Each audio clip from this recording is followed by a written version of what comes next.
Dinggin ninyo ang salita ng Panginoon, ninyong mga anak ni Israel, sapagkat ang Panginoon ay may pakikipagkaalit sa mga mananahan sa lupain, sapagkat walang katotohanan, ni kaawaan man, ni kaalaman man, tungkol sa Diyos sa lupain. Wala, kundi pagsumpa at kawalan ng pagtatapat, at pagpatay, pagnanakaw at pangangalo niya. Sila'y nagsisidaluhong at nagkakabubuan ng dugo. Kaya't ang lupain ay tatangis, at bawat tumatahan doon ay manglulupaypay, kasama ng mga hayop sa parang at ng mga ibon sa himpapawid. Oo, ang mga isda rin naman sa dagat ay mga huhuli. Gayunmay, huwag makipaglaban ang sinuman o sumuway man ang sinuman, sapagkat ang iyong bayan ay gaya ng nakikipaglaban sa saserdote. At ikaw ay matitisod sa araw, at ang propeta naman ay matitisod na kasama mo sa gabi, at aking papatayin ang iyong ina. Ang aking bayan ay nasira dahil sa kakulangan ng kaalaman. Sapagkat ikaw ay nagtakwil ng kaalaman, akin namang itatakwil ka, upang ikaw ay huwag maging saserdote ko. Yamang iyong nilimot ang kautusan ng iyong Diyos, akin namang kalilimutan ang iyong mga anak. Kung paanong sila'y nagsidami, gayon sila nangagkasala laban sa akin, aking papalitan ng kahihiyan ang kanilang kaluwalhatian. Sila'y nagsisikain sa kasalanan ng aking bayan, at inilalagak ang kanilang puso sa kanilang kasamaan. At mangyayari na kung paano ang bayan, gayon ang saserdote, at akin silang parurusahan dahil sa kanilang mga lakad, at aking gagantihin sa kanila ang kanilang mga gawa.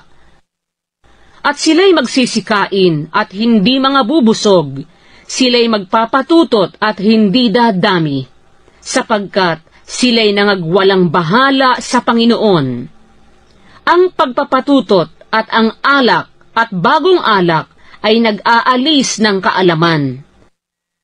Ang aking bayan ay humingi ng payo sa kanilang tungkod, at ang kanilang tungkod ay nagpapahayag sa kanila, sapagkat ang pagpapatutot ay nagligaw sa kanila, at sila'y nagpatutot na nagsisihiwalay sa kanilang Diyos.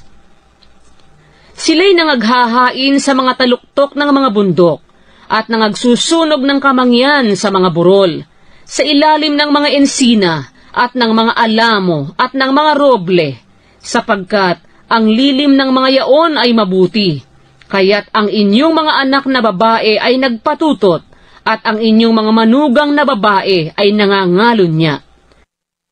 Hindi ko parurusahan ang inyong mga anak na babae, pagka sila'y nagpatutot, ni ang inyong mga manugang na babae man, pagka sila'y nangangalon niya, sapagkat ang mga lalaki sa kanilang sarili ay nagsisiyaon kasama ng mga patutot, at sila'y nangaghahain na kasama ng mga patutot, at ang bayan na hindi nakakaalam ay nawawasak.